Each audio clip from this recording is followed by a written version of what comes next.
Notre vie, nous la construisons par nos choix, d'où l'importance du discernement pour poser de bons choix. Nous sommes dans notre parcours d'Unamis, ce parcours que nous ferons jusqu'à la Pentecôte pour mieux connaître l'Esprit Saint, mieux vivre de lui, mieux le laisser agir dans nos vies. J'ai commencé hier à parler du discernement. Le Saint-Esprit va nous aider à bien discerner et j'expliquais que il y a des choses que nous faisons ou que nous vivons et qui vont nous plonger dans la désolation, la tristesse, et d'autres dans la consolation, une expérience de joie, de plénitude.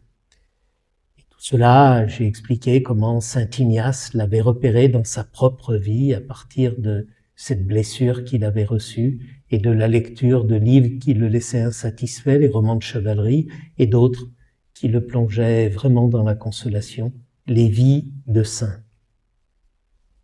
Je voudrais lire un petit passage du pape François dans ce livre dont j'ai parlé hier, L'art du discernement. Et voilà ce que dit le pape François. Le discernement implique un effort. Nous ne trouvons pas devant nous, déjà prête à l'emploi, la vie que nous devons vivre. Non.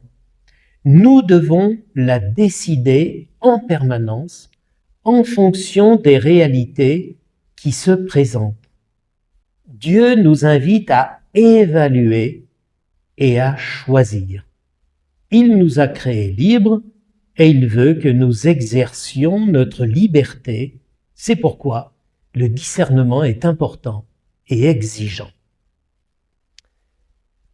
Ce que dit le pape François dans ces quelques mots évoque pour moi le très beau texte qu'on trouve dans le livre du Deutéronome au chapitre 30, dans lequel Dieu dit « Vois, je mets devant toi la vie et la mort, le bonheur et le malheur. Choisis, mais choisis donc la vie. » Ce texte nous montre que tous nos choix vont avoir des conséquences.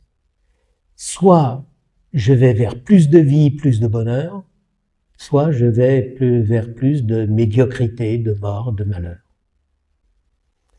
Tous nos choix ont des conséquences. D'où l'importance de bien choisir, et c'est cela le discernement, c'est apprendre à bien choisir. Et à la suite de saint Ignace de Loyola, nous découvrons qu'en fait, il nous faut choisir entre trois esprits. Mon esprit, le mauvais esprit et l'esprit de Dieu. Mon esprit, il n'est pas forcément mauvais, mais c'est moi, c'est ce que je veux moi. Le mauvais esprit, c'est ainsi que l'appelle saint Ignace, c'est l'esprit du mal. Lui, il me suggère, il me pousse à faire du mal.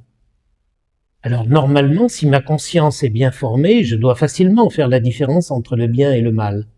Oui, mais après, faire le bien, choisir le bien, c'est pas toujours facile. Parce que le mauvais esprit, il est séducteur. Et il va essayer de me montrer que le mal est désirable. Alors que profondément, il n'est pas désirable et il me conduira à la désolation. Donc il faut choisir entre mon esprit, pas forcément mauvais, mais c'est moi, le mauvais esprit, et le bon esprit, l'Esprit Saint, qui lui va me conduire à la plénitude de la vie et à la joie. Le mauvais esprit, c'est lui qui nous entraîne à la désolation. L'Esprit Saint, c'est lui qui nous entraîne vers la consolation, vers la plénitude. Moi, ce que je décide, parfois ça peut être bon, parfois ça peut être mauvais. Il y a des moments où je suis enthousiaste, des moments où je le suis un peu moins.